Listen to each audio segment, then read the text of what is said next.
Hello guys, welcome to Comic Book Cafe. I thought I would do this a little bit different than I've normally done it in the past.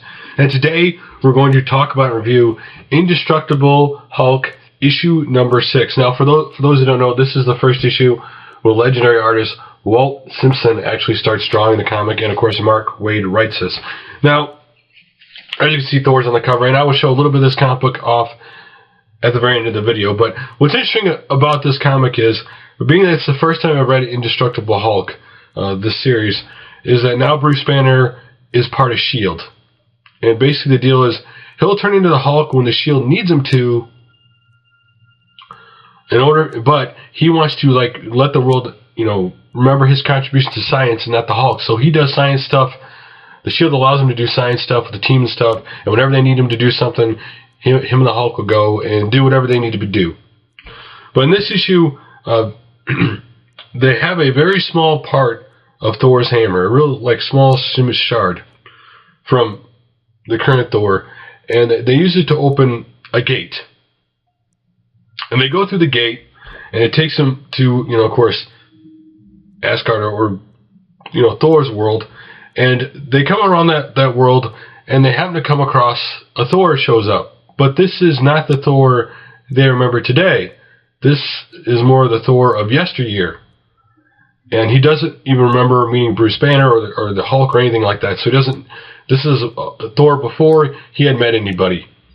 And the Frost Giants show up because they're in the Frost Giants' land, and the Frost Giants want him to leave. He threatens Thor, saying they leave or else they're going to pay for it.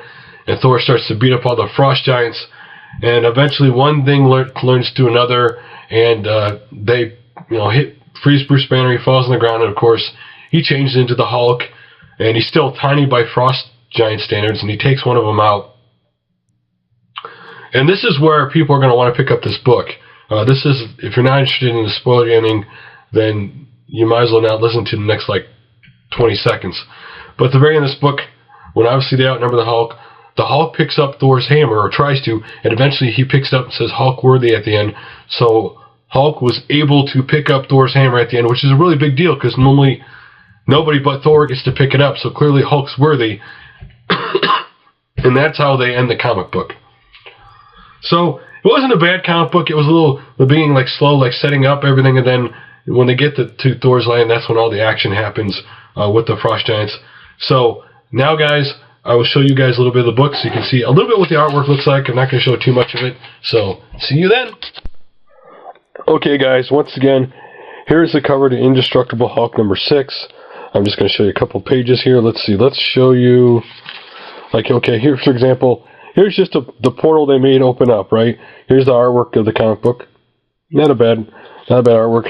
And then we're just going to go, let's try, okay, here we are. Frost Giants, and here's the Thor. Here's a younger looking Thor. He's not like today's Thor. Actually looks more like a cartoony Thor, really. And here's the hammer and everything, and here's the Frost Giant. So I actually like this art style a lot.